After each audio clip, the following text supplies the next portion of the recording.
So when I was 14, I started to refuse. You believe that? American boy refusing to have a catch with his father?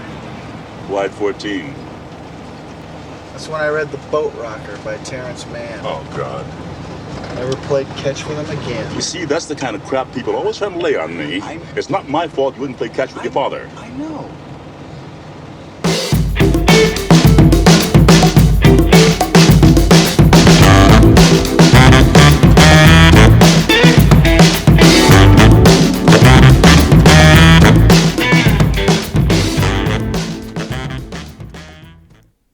If you pour it, she will drink. It's Katrina Porter. How dare you? What are you implying? What are you overtly saying? I think you know. Hi, Anna Serene. Welcome to Split Happens, everyone else. Welcome, everybody. Each week, Katrina and I discuss a movie both of us love. However, only one of us gets to say anything good about the movie, and they are the pro of the episode. That's me. Which means the other is the con and must attack it. Attack your face. Ooh, ouch. Our one rule is the con only has to attack during the synopsis, and if they say anything good about the movie at all during that time, they will incur a penalty and will have to say something super, super nice about a movie that they hate, which the pro gets to decide. So this week, if I catch a rule break from Katrina, I'm gonna hit the big red button and you're gonna hear this sound. I'm in a glass case of emotion! So, Katrina, how do you feel about being the con? You know, I don't think I'm going to get a button push. Oh. Because I do believe I have gotten a button push the last 2 times you were the pro. Mm-hmm. And I'm going to be on my guard. Oh, okay. So, do you want to know what I'm going to do? Yeah. I'm going to strike this movie out like a bunch of ghost baseball players pitching a complete game. Ghost baseball players. Mm. Well, I can only think of one movie that has ghost baseball players. Ghostbusters? I can think of 2 movies that have... Wait, are there baseball players? No. Oh. I was trying to throw you off your rhythm. It worked. I can only think of one movie with ghost baseball players, and my apologies to other ghost baseball player movies. But the one I'm thinking of is the 1989 brilliant and beautiful Field of Dreams.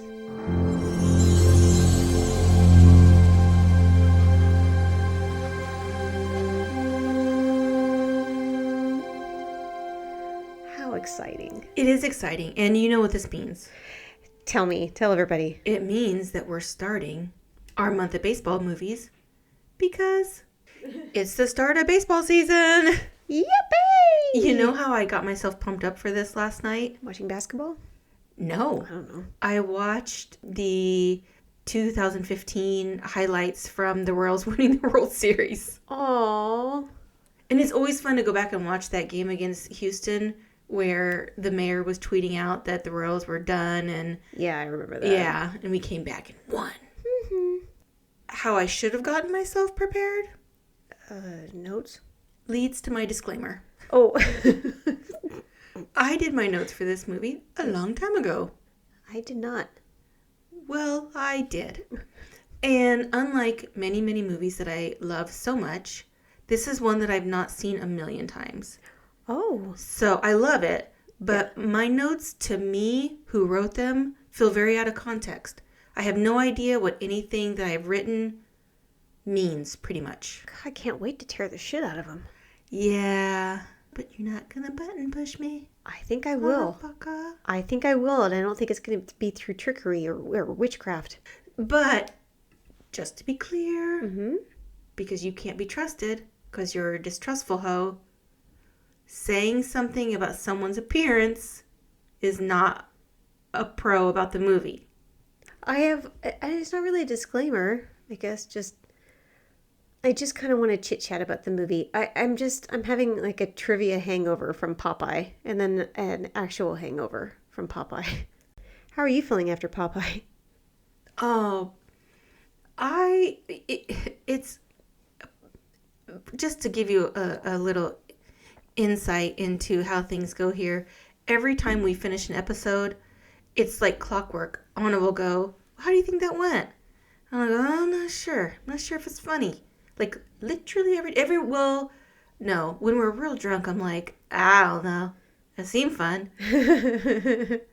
And I went in, and that was exactly what I said after Popeye. I'm like, I don't know. And then I listened to it, and I'm like, I love this movie so much. Oh. One thing, we've picked up a few new followers on Instagram. Thank you very much.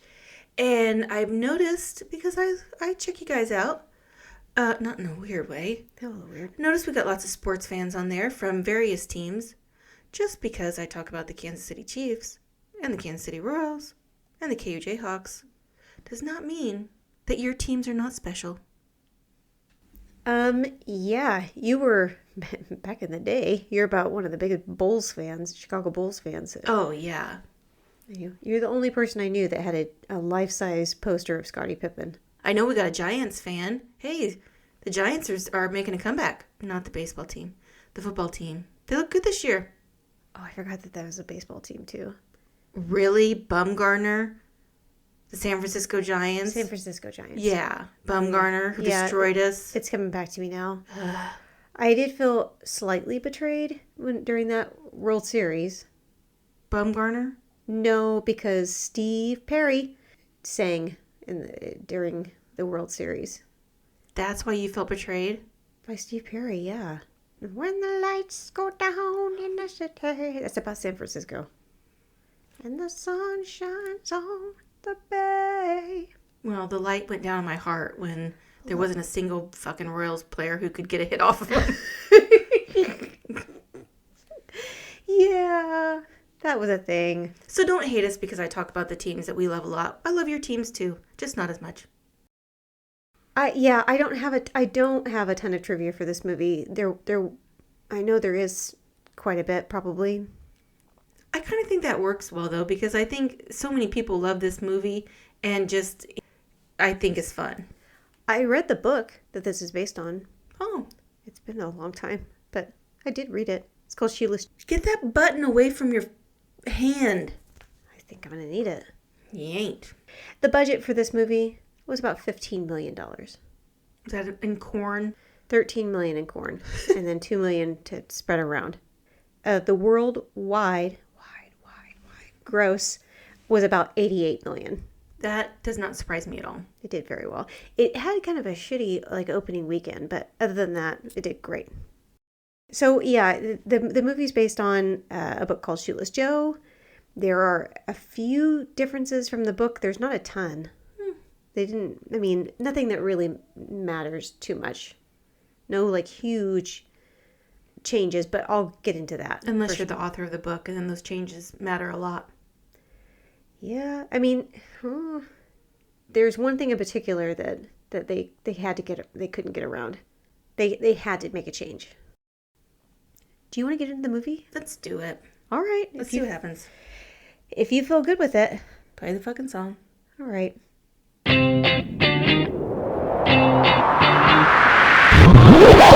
Let the games begin.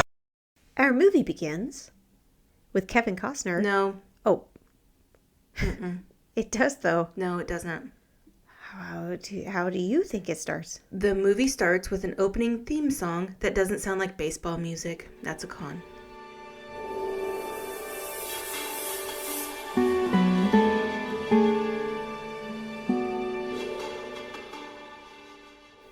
You mean the wonderful score by James Horner? Don't throw James Horner in my face. Did he say anything about popcorn or Cracker Jacks? No. It's implied. It's not implied. Do you hear that song and you think baseball? No, I didn't. Yeah, that's the first thing I thought of was baseball, mostly because they were talking about baseball. Do you know he did Titanic. He did Titanic, yeah, and Aliens and Willow. I think I mentioned that in Willow. He did Braveheart. Yes, because The music's delightful in Braveheart. he was nominated for 1 billion Oscars, and he won for Braveheart. He won for Titanic. I think he's only won 3, or maybe 5. He's a really, really good composer. Well, he doesn't know shit about baseball. You know what else he doesn't know shit about? What? Flying a plane, because that's how he died. Oh, fuck. Kevin Costner is Ray Kinsella, and he is giving us some baseball-related family history, which is good, because we also get to see his super hot dad. How long is Kevin Costner going to blather on? Quite some time. Forever. Quite some time. He has a lot to... It's not legend level of, like, exposition. Yeah. But he wants to talk about his family and baseball and the 1919 World Series, where the White Sox threw the game. We really, really need to put eight men out. How about instead of that, just people watch 8 Men Out. It's so good. Fantastic. Oh, John Cusack's in that. I love him so much. I can't wait till we do Grosse Point Blank. Yeah, that one's going to be good. After that backstory that Ray gives us. And we're 35 minutes into an hour and 45-minute movie. Thank God we know exactly where we are with this story. Thank you, Ray. Ray is now walking around the cornfield on his farm when he hears a voice. If you build it, he will come. I'm pretty sure this is where Children of the Corn was filmed. Do you think that was the voice he was hearing? It was Malachi? No, it was not. Well, It whoever the would've been voice more- is, it was silly sounding. It would have been more killy and less, like, ambiguously directional. If you build it, they will come. He wants you to, Malachi. The voice is silly, you know it. Admit it. The voice is silly. Absolutely not. Okay. I shan't. So let me tell you a little bit about what was going on with Iowa in that time. Okay. That's not where I thought this was going to go. Well, this was in 1989. I don't know how long it lasted, but Iowa was going through a bit of a drought, Oh, a very serious drought, okay. like for real, like uh-oh, drought. Okay. But in that area was part of it. So they had to bring in like water and stuff like with them to try and make sure that the corn looked good or whatever. But it actually overcompensated because the corn grew so high. It towered over Kevin Costner, so you couldn't actually see him walking through.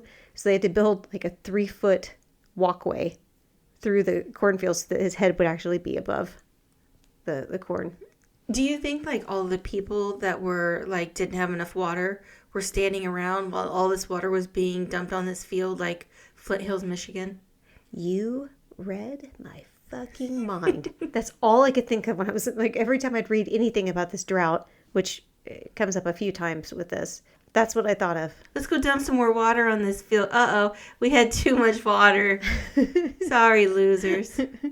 Reminds me of the David Cross stand-up bit where he's talking about wealthy old people leave all their money to like pets. Yeah. It's like, and to Miss Wiggles and all of my money. Also, fuck the homeless. Meanwhile, there's a homeless guy outside. Hey, can the cat spare some change? That's what made me think of with the water. Yeah, that's a con. Ray is now hearing the voice a bunch.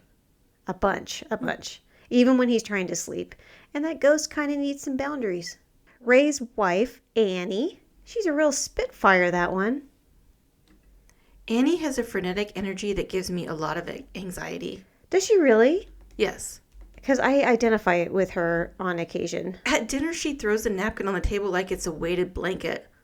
Like, fuck you, I'm not going to calm down. Yeah. She's always at an 11. I don't think she can help that. That's Amy Madigan who plays her. And she's got lots of energy. And I appreciate it. I like her. I like her a lot. The daughter is played by Gabby Hoffman. And she was in a bunch of stuff. Mm-hmm. I think she was in Now and Then. Yes. With Rita Wilson. Yeah. And, I think I remember liking that one. Thora Birch is in that. Christina Ricci's in that. Yep. Melanie Griffith. I'm Rosie sorry. O'Donnell. I'm sorry, I didn't know this was your favorite movie. Did you already say Rita Wilson? I think you did. Yeah, of course I did. I don't know. I stopped listening. Oh, okay. Ray finally figures out what the ghost message means. He's like, I'm not crazy. I'm not crazy, though. No, it's fine. Definitely not. He needs to build a baseball field where he should be growing crops. And he thinks if he does, that the dead player Shoeless Joe Jackson will appear. Nothing weird about that. Okay, do you think if I built a basketball court in the lot next door, Scottie Pippen would show up. He's alive, though. Your tone is so bordery on insanity that I'm expecting you to be like, well, I guess he just needs to die. Yes. I think you should live that dream. You do? No. Oh. I'm sorry. It seems as rational as anything else that's going on in this movie. Well, also, speaking of him dying, So I can have him. I am offended that he said 36 was old. I didn't love that. I don't think he said old. He said he's 36 years old. He needs to, get cracking on some things. And I want to say to Annie, there is such a thing as being too understanding. It's funny because luckily he has the world's most supportive and understanding spouse. Who's also crazy. She's got a frenetic energy, like you said. That can be really good. I bet she cleans the shit out of that house. She terrifies me. Hey, we get a little mini montage of Ray building the field. You love montages. No, not anymore. You do. He does it with his wife and daughter and helping, and then the townspeople are watching him going, he's crazy. That would have been you, standing on the sideline. Actually, you wouldn't. No, I wouldn't. You don't gawk. No. You're not a gawker. No. Unless people can't see you at all. And then I gawk, for sure. And then I text you about it. Obviously. From across the table. Right. I have a question. Oh, answer. Okay. Did the family of Shoeless Joe write the screenplay for this movie? Because it should have been called Shoeless Joe, Innocent of the Crimes He Most Definitely Did. Okay. I don't even know where to start. Probably taking my earrings off, I suppose. You know I'm right. No, Oh. I definitely do not. I disagree. I'll get back to that. Well, I have 12 takes, and that was number 10. Uh-oh. That one ain't no good. Well, yeah, they think he's crazy. And, I mean, he is responding to unseen others, so... It is pretty clear Ray has some pretty deep-seated father issues. I'd like to have some deep-seated father issues with his father. Girl, Ew. same. Seats taken. Just when Ray and Annie are having a come to Jesus moment about their finances and what a waste of money it was to make a baseball field on the one thing that brings them in money, corn, Shoeless Joe Jackson appears on the field. And Shoeless Joe is pretty confused by the whole thing, which is not too surprising since the actual Shoeless Joe was a bit of a moron.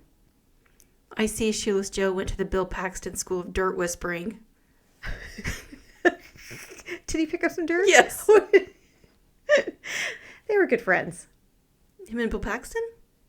Shoeless Joe and Bill Paxton? Shoeless Joe and Dirt? What? Who was he good friends with? With Bill Paxton. Who? I'm as confused as Shoeless Joe is showing up in a ball field that just appeared. You said it. Shoeless Joe was a bit of an imbecile, and he was very, very talented. He also couldn't write. In fact, his baseball cards and stuff like that are lower in value specifically because he couldn't write his own name. His wife had to write them, so he didn't sign any of his own cards. You're not going to make me feel bad about saying that thing about Shoeless Joe definitely doing what he was accused of. He definitely took the money, for sure. He just didn't throw the game. And I do not think he understood. You cannot go to somebody with a limited mental capacity and negotiate with them about something illegal and then throw the book at that person. He did not understand. Well, I can agree with that because that's not about this movie. Correct. Yeah.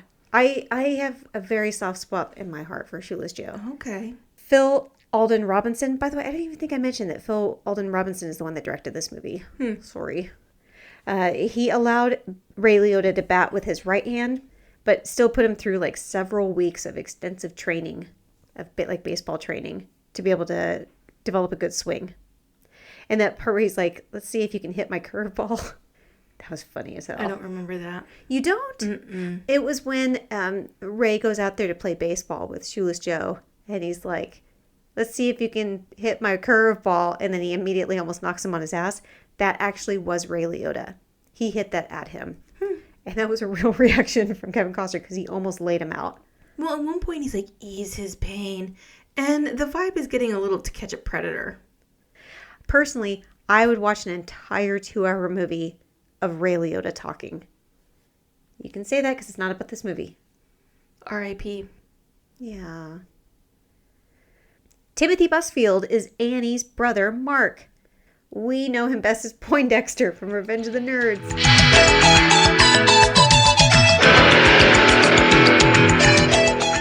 Hey, Katrina. What? Clap your hands, everybody. Everybody, clap your hands. We're lambda, and Omega Moo. We can't do that movie. Nah, it's trouble. And I think we've decided again that we can't do 16 handles. I'm sorry. We've been on quite a journey with that movie. Boy, I wish, but oof. Oof. That's a big oof. Hey, is the lady from Cobra showed up yet? Not yet. Mark, the brother-in-law, is trying to convince Ray to sell his house and farm. And this is the first glimpse that we get that not everybody can see the baseball players. Ghosts. Ghosts. I forgot how to pronounce ghosts. Too many S's. I love when the players are busting Ray's balls about going in for dinner. Ray, dinner. Ray, dinner. I don't remember that. Ray's absolutely delighted until he hears the voice again, as you said. Ease his pain. Ease his pain. So bizarre.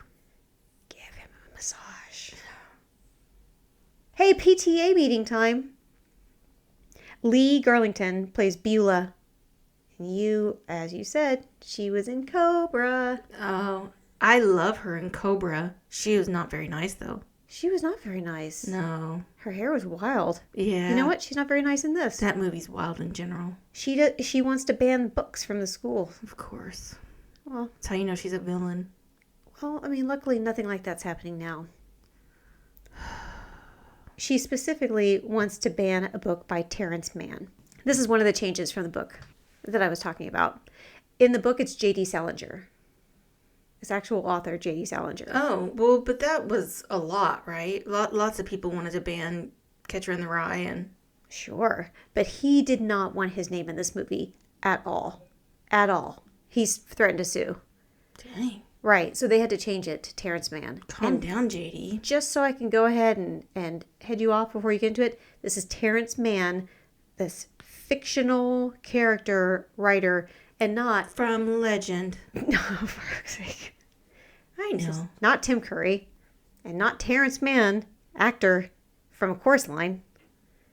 Just want to make sure we're good, because I see Terrence Mann a lot. So do you know that we're talking about James Earl Jones's character, Terrence Mann? Listen. Yeah. This is not about the movie. Okay. This is a general statement. I think that Terrence Mann should be celebrated because he can be a demon, he can do choreography, and he can write. Oh, okay. Oh, I thought you were just combining Tim Curry and Terrence Mann. I forgot you were throwing James Earl Jones into the... He can do anything. Oh, he solves mysteries, and he throws a lovely dinner party.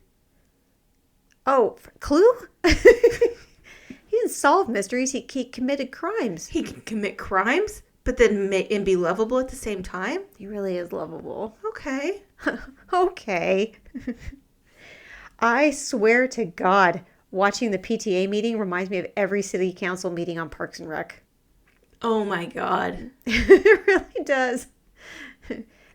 I love that the principal has like a huge heart-on for Terrence Mann, the author, fictional author.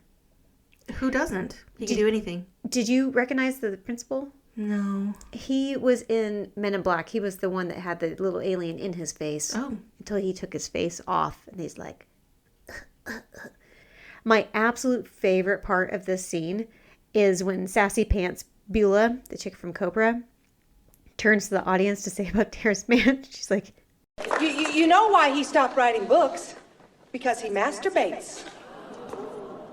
He quit writing books because he's fucking busy.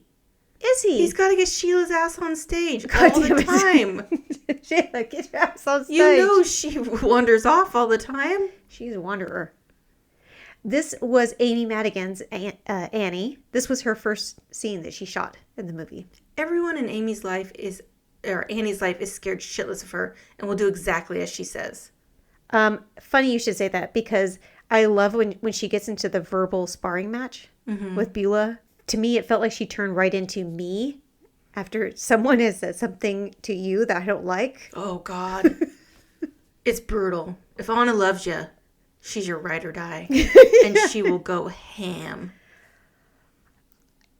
Ham.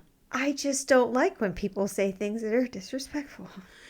Very few things give me more anxiety than when Anna sends me a text. Okay, so I commented on someone's Facebook thing. It wasn't as bad as what I wanted to say.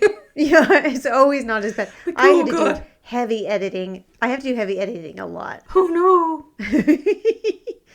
You only made me delete that one where I called somebody a twat. Is that what you called her? I did. I said a condescending twat. Yeah, that's right. Yeah. I have a question, and it's not necessarily about the movie. Oh, okay. It's about my notes, which I understand you're not supposed to help me with. But I do have in my notes about this movie, acid is a motherfucker. Oh, they talk about that sort of in the scene. Sort of. That's a con. What? No. Acid's a motherfucker. Really? Mm-hmm. Even in the mental health profession? Like microdosing? They are not microdosing acid. They're microdosing mushrooms or psilocybin. I thought there was both. No. But for what it's worth, there's actually really good science behind the microdosing the psilocybin. I believe it. Mm-hmm. I knew someone. A friend of mine did mushrooms one time in her apartment that she shared with her now husband. Oh. And then her brother came over, again, a friend, and ate some chocolate-covered mushrooms and then had a lovely time. Is that when your friend watched Banjo-Kazooie for like 4 hours? That was, she was on marijuana at the time. Okay. I'm pretty sure. And then my friend's brother figured out how to do the tune to Banjo-Kazooie as it was going along, and it took quite some time to realize that that's what she was hearing. Such a stupid story. It's great. No, I'm telling you, at the time, she said it was hilarious. No, please continue. We'd all like more details about your friend. She said that the chocolate-covered mushrooms were a wonderful time. Can you picture me on anything like that? No. It would be bad. Your friend needs to stay far away from me. Ray figures out the person who is in pain that he needs to heal is author Terrence Mann. Fictional author Terrence Mann. And he thinks he can heal him by taking him to a baseball game. I get that. I love baseball games. Annie wants to draw the line at this because they're super fucking broke. And she's unconvinced of the sanity of this. But then she remembers that she dreamt the night before about Ray going to a game with Terrence Mann at Fenway. Do you know what the term folie à deux means? No. It's called crazy for two. It's a mental health disorder where you have a shared delusion. No shit. Mm-hmm. What's it called again? Folie à deux. Ooh. Mm-hmm. That should be the other name for this movie. You know, funny you should say that because, like I said, this was based off of Shoeless Joe. Yeah. And that was originally going to be the name of this movie. But then they found out that test audiences didn't like the name because they felt like it was going to be about like a hobo or a homeless person. I'm putting that in quotes. Those are not my words. Yeah, and they thought that was going to be depressing. They changed it to Field of Dreams because they thought that would be better. And then they asked the author about it, and he said, funny you should mention that because it had a different name before the publishers decided to go with Shoeless Joe. It was Dreamfield. Oh, I thought you were going to say folie à deux. Wouldn't that have been crazy? That would have been crazy. God damn it. Speaking of voices, when in the hell is the one of reason going to show up? Does it not in this movie? Not never. There is not a voice of reason in this movie ever. Terrence Mann has it for like a second. Yeah. And then he's like, no. I'm just going to go along with the crazy. Do you want to know who the voice of reason is? Who? The brother-in-law, Mark. Don't say that. He is. Okay, that's a con. You can't make the villain be the voice of reason. I'm so sorry that you identify with the villain. There's nothing wrong with being logical Excuse me? and fiscally responsible. There's nothing wrong with that. They don't want to lose their farm.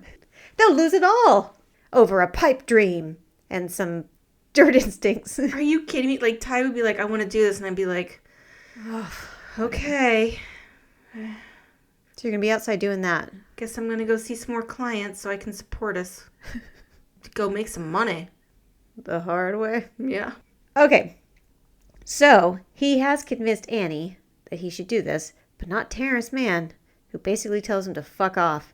And then Ray pretends to have a gun to kidnap him and then take him to a game at Fenway. Do you remember how ridiculous it was in the movie Seven? The guy who's how big his apartment was and how big John Doe's apartment was. Yes. Terrence Mann's apartment is like 12,000 square feet. What? It's No. like a tunnel. The man is a best-selling author, the voice of a generation, who spread peace and love. He's the one that coined the term "make love, not war." You don't think he deserves to spend his money on a large apartment in New York City? New York. That's like a $1 billion apartment in New York I City. just don't know where it wasn't New York, was it? Well, they went to Fenway, so it's probably Boston. You ding dong. I didn't know if it was the same city or if they had to travel for that. So Boston. Boston. So Boston. So it was cheaper. Boston's expensive. Not expensive for Terrence Mann. This was 1989 after all. But back to the voices thing. Yeah. Has no one suggested that Ray might have like a brain tumor and should get an MRI? He has a brain cloud. I mean, A brain cloud? he just suddenly, at the ripe old age of 36, starts hearing voices, Yeah. which us in the mental health field Yes. know means it's incredibly rare to start hearing voices when you're past your late 20s. I'm sorry. That doesn't sound like a mental health worker. That's not your mental health voice. I'm very straightforward with my clients, so it's like, hey, what the fuck are you doing? That's my mental health voice. No. And then you smack him on the head with a No. newspaper. Like a roll-up newspaper. You listen to me. It's a bad decision. Oh, I was thinking of your... You're thinking Your my criminal criminal justice voice. I wear many hats. Jesus Christ. I guess my deepest apologies. But, right? No one suggested there might be something medically going on with Ray. Nope. They're children of the 60s. They're, free thinkers. You know what I love most about the baseball scene? Whoa. That they get 2 beers and 2 hot dogs at the game and it's only $10. That's a con. We're setting people up for disappointment. What if you've never been to a baseball game and you watch this movie and you think that's what it's going to cost? You thought, here's what I'm going to do. I've never been to a baseball game and I need to know the prices at Fenway. So I'm going to watch a movie from 1989 because surely prices haven't changed at all. I actually looked it up. It's like more than 3 times as much. You know I don't know how much anything costs. No, you don't. I'm in trouble. You're just saying numbers at me. And I took that personally. Although eggs really did get expensive. Yeah, they did. The eggs I like are expensive anyway. So This episode has really gone off in a lot of directions, and I think it's fantastic. We're just covering all the We're literally covering all the bases. the bases, All of them. I like what you did there. Thank you. Yeah, this button's going to collect dust unless I get my shit together. At the game, that is that pesky voice again. Go the distance. Get an MRI. And the Jumbotron goes all wonkadoodle, and the name Archibald Moonlight Graham with his baseball stats shows up. 1 game, 0 at-bats, which apparently Ray is the only one who can see or hear it. Terrence says he didn't hear or see nothing. He said it better than that. But then when Ray goes to drop him off, Terrence is standing in the road. And it's very dramatic and very cool. And he confesses he did indeed hear and see it. He does a complete 180, like complete. Like, I don't believe shit in here. Let's go on a bus tour. He's been stuck inside his apartment. This butterfly is ready to break out of its cocoon. Well, God knows what all that dancing did to his knees. Terrence Mann, no, it's not the same person. By many different reasons. Sheila, get your ass on stage. Terrence says what it means is they're going to Minnesota to find Moonlight Graham. I can't do it like he does. But you know what that does mean? Road trip. I just have in my notes, You love a road trip? say nothing about James Earl Jones. I'm going to get you. Nothing. He's so good. He's not. Really? I think he's on Twitter. I'm going to tweet at him right now. Oh my God, your face. He's not on Twitter. I I'd be have no following him. idea. You fucker. Oh my God, I've never seen somebody overcome with fear so quickly. I've got heartburn now. I'd like to apologize to all the Joneses just to cover my bases. I'm surprised that blood vessel didn't just pop in your forehead. Suggested briefly that I might tell on you. To someone who has no idea who we are. Do you want to go ahead and correct that and say how good he is in this movie? No. Oh, okay. Like I said earlier, Phil Alden Robinson directed this, and he wanted to cast James Stewart as Moonlight Graham. But James Stewart had not acted on screen for like over 10 years at that point. It was Joanne Wally's brother, right? Frank Wally? That is Moonlight, the young one. Oh, yeah. Yeah, it is. Who's Joanne Wally? From Willow? Oh! That's her brother? Yeah. Uh-huh. Get the fuck out of town. I can't. I think you should. I can't. We got to finish this. Oh, yes, we do. No shit. Yeah. I didn't know that. I learned something He today. was I know the movies, what he's been in. Red Dragon. He was the one that was hitting on the blind lady. Yeah. Who, didn't make it too long. That's Frank Wally. Oh, he's in Pulp Fiction. Oh, that's right. He's the Yeah. one that shoots. In the He gets diner. the famous, no. Oh, no, He gets the no. famous speech. Right. Terrence and Ray go to look for Moonlight Graham, but find out that he was the town doctor, and also he did. So, finding him is going to be a challenge. Because he's dead. Can I tell you that there was an actual Archibald Moonlight Graham? That's a real person. And the people that Terrence Mann, the fictional author, is interviewing in the bar were people who knew the real Doc Graham. Oh, so he was a real doctor? I think so. Yeah, I think it's a real... Yes. Oh. So, like, those people that you see in the bar were his friends that actually knew him. Oh, that's interesting trivia. Isn't that neat? It really puts it a little bit more... It makes it more... I almost said to the heart. What am I trying to say? It's a little more heartwarming when you see the scene where he's like... He had all of these blue hats that he kept for Alicia. She's like, you didn't know that, did you? It's just... And, like, there's almost tears in that guy's eye. It's sad. I don't remember. It's very pretty.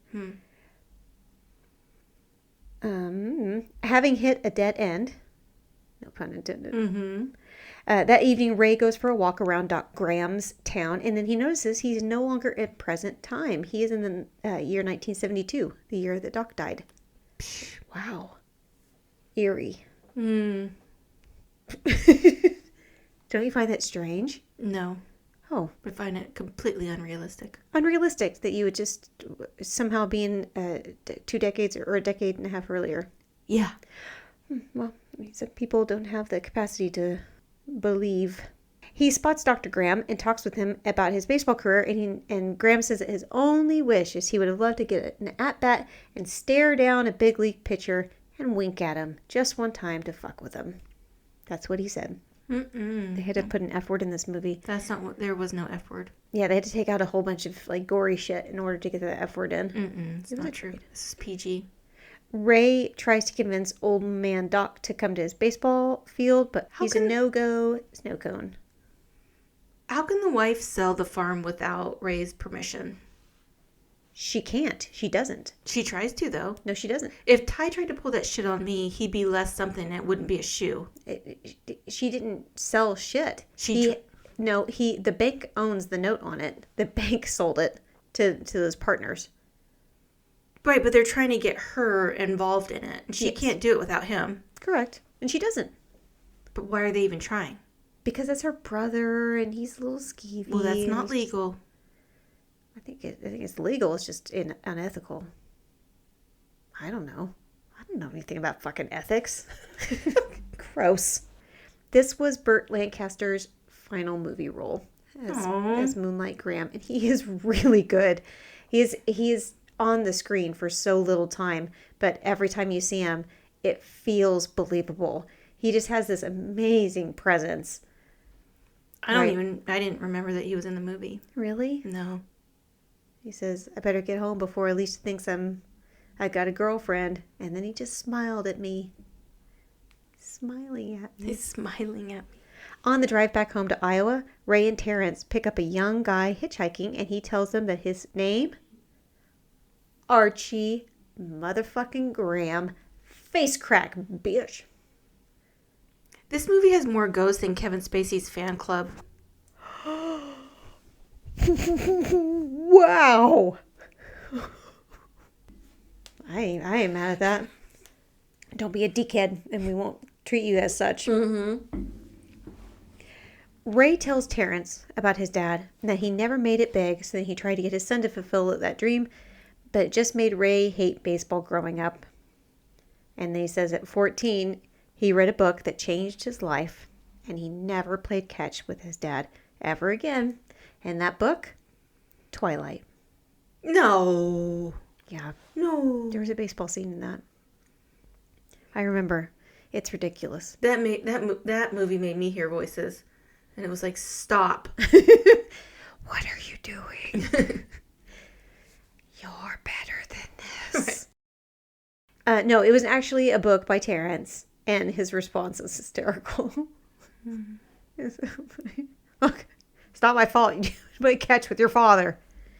Ray also tells Terrence he said something horrible to his father when he turned 17 and never talked to him again. And it was so sad. I seriously got actually a little bit emotional. Me. He says, I don't need to put my shopping cart in the corral at grocery stores. They pay people to do that. So sad. Do you know how crazy I get when I see a shopping cart that's just willy-nilly sitting in the parking lot?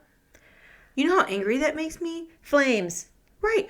Go put your shopping cart in the cart corral. You know what I love? Are the assholes that are like on their way out and they just abandon it in the middle of like before they even get out the door. Like, this is where this goes.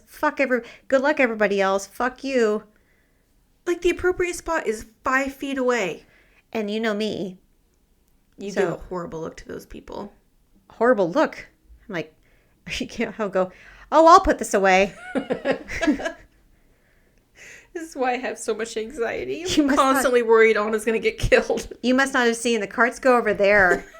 Don't worry, I'm putting away my cart. I'll just take yours too. I mean, I'm carrying all my groceries now, but I'll do it. Hey, take care of this, will you? Sometimes if they're lucky, they'll just get a... Big eyes. You see, big eyes. Really? Okay. I look like Crazy Ray when I see a shopping cart in the parking lot because I'm just looking around like with my hands up in the air like, really? Yeah. Well, he didn't actually say that about the shopping carts. You fucker.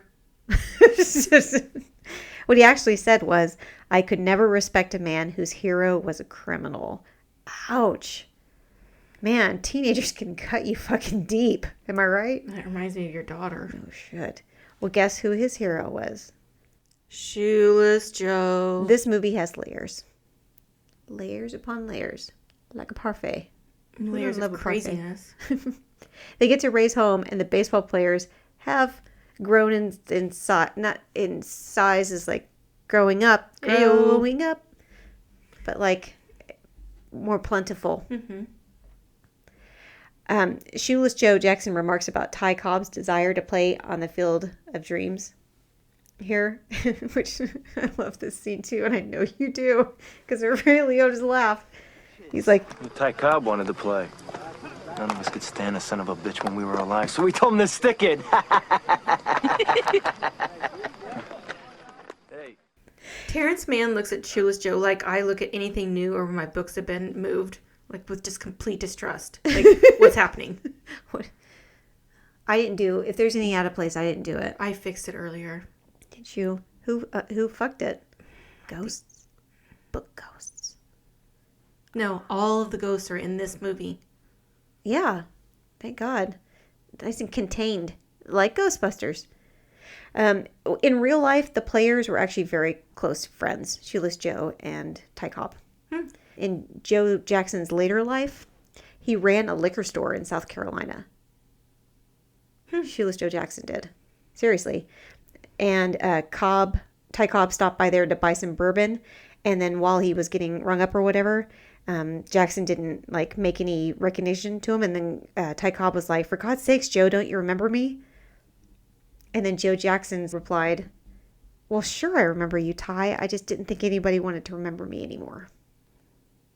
How you feeling about that statement you made earlier? Fine. Are you? Mm-hmm. Feel good about it. He was a real gentle imbecile. Stand by it. That should be the other name of this movie. Gentle imbecile. You know what he is? He's, what's his name from The Stand? He's like, M-O-O-N. That spells gambling. God. I love watching the game because Terrence is so delighted. He starts a wave.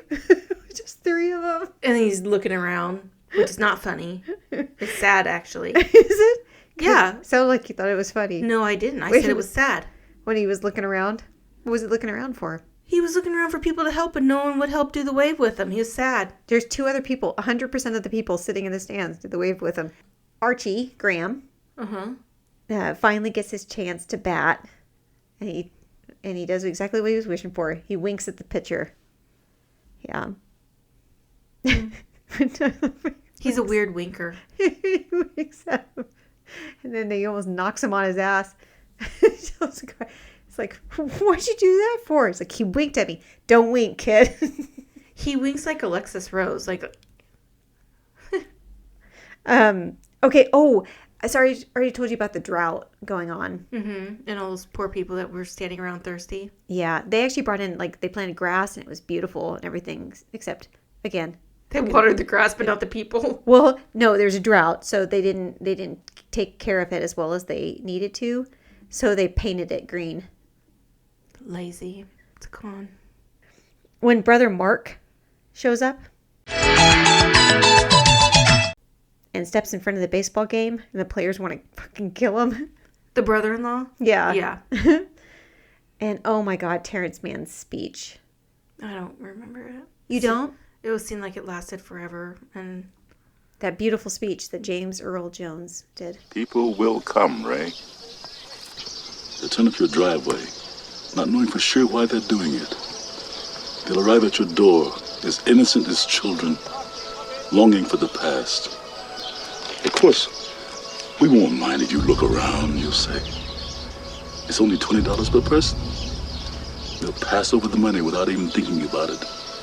For it is money they have, and peace they like.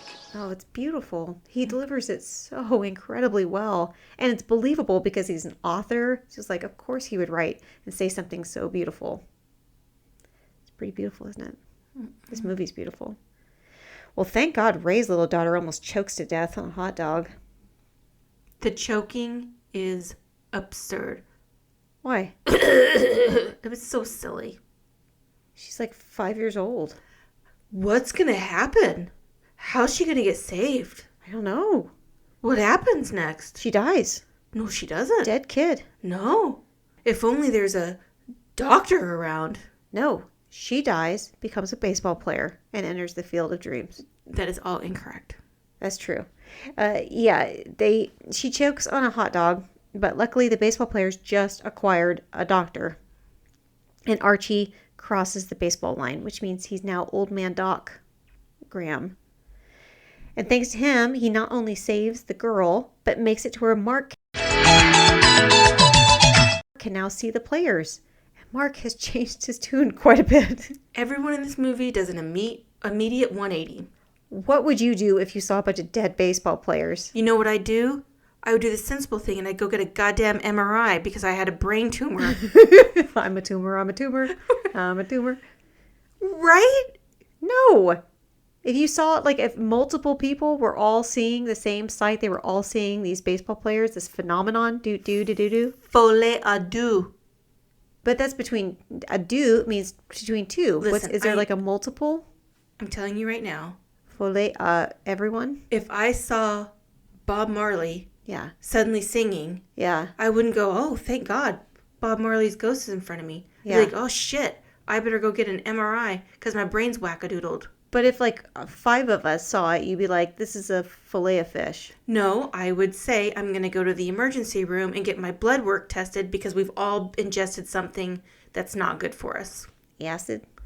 Yeah, acid. Exactly. It's a motherfucker. I already told you that. Well, cool. That means we all got to see the something super cool, again, baseball phenomenon, do.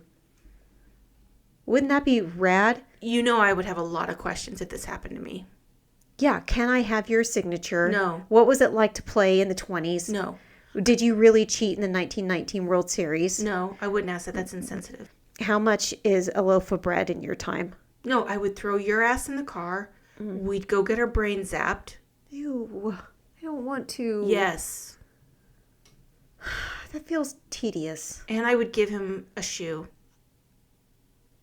Oh, yeah, I guess they say it in the movie, why he's called Shoeless Joe. He don't need no shoes. He's got shoes on. It was just that one time. He didn't like the cleats. Shoeless Joe tells Ray that they're going to call it a day and then invites Terrence Mann to go with them in the cornfield. And Terrence is giddy and Ray is pissed. And I love when Ray and Terrence are yelling at each other for lying. Terrence says, Well, you were kidnapping me at the time, you big jerk. Well, you lied to me. You said your finger was a gun. That's a good point. Shoeless Joe tells Ray he can't go because he needs to stay there. Actually, I think he says, you're not invited. This could have been a better delivery. But Ray looks over at Joe, and he's just standing there smiling at Ray. And Ray goes, what are you grinning at, you ghost? Rude. And then Joe says, if you build it, he will come. And he kind of looks over at the other baseball player still on the field, the catcher. And Ray sees him and says, oh my God, it's my father. And I'm like, God damn, it's his father. And he is hot. And then Ray gets to have a catch with his smoking hot daddy. And I would like to amend my earlier statement about what I would do in this situation. oh, I might stick around and just see how things play out. you have some more. Do you have any other questions that you'd like to add to the pile? I would be the water girl. What's your number? Are you married? How locked in are you to this cornfield thing? I don't camp. I don't do that. The last thing we see is an aerial shot of cars on their way to the farm. That was about 1,500 cars that it took. They did a casting call, or I think on like the radio station, like, come be part of the Hollywood movie. At that point, it was still called Shoeless Joe. But so they all had to kind of go in line, and to make it like simulate it looking like they were moving, they had everybody like turn to a specific radio station, and that they were, broadcasting over, and they said action, and then everybody was supposed to just like kind of turn on and off their lights to make it look like the cars were moving. Oh. Which worked really well. But then they had to turn off all of the lights to the town next by. Like, this was all worked out through the city. They don't have water. They don't have lights. This movie's the worst. The citizens were thrilled because they all got to be part of this really special movie, and it was all real. And then guess what happens? What? The end. It's done. Yes. It's over now. I didn't get a button push. Damn it. I had all through my notes of things not to say. My notes had more things in it of what I shouldn't say than what I should say. Yeah, that was sneaky. This is such a good movie. Oh, It was there, bare bones. Even dumb takes. It was hard to find dumb takes. it's just so beautifully acted, so beautifully written. It's just wonderful. This movie was so good it made Kevin Costner look like he was actually not a bad actor. I know. I'm not a huge Kevin Costner fan. We talked about this earlier. And Untouchables. He's wonderful in this. And He James Earl is. Jones is wonderful in this. And Burt Lancaster is wonderful in this. And I even like his spunky, high energy wife. She does make me anxious though, and she's that person in every movie. She's like that in Uncle Buck. She's that in every movie. I think that's just how she is. Mm-hmm. I appreciated that though. I mean, I feel like the character almost needed to be somebody that, I mean, she's definitely supportive of her husband in this. I know. Ain't no way. No. This was fun to do. I wasn't like super excited about attacking it because I knew I had nothing, but watching the movies again was just, I love it. I love that it's our first baseball movie of March. Can we say the next one we're doing? Yes, we're doing a bit of a departure. Not a serious movie. No. We're doing Major League. Yay! Wow thing. I want to, you know what I would like to hear? What? Opinions about Shoeless Joe. Yeah. You know what? Since I can't tell if we might be on different sides of the fence with We're this not. one. No. Oh, we're on the same side? Definitely. About Shoeless Joe. Yeah. Yes, I definitely have serious empathy for him. Oh, yes, absolutely. But I would love to hear people's opinions about it.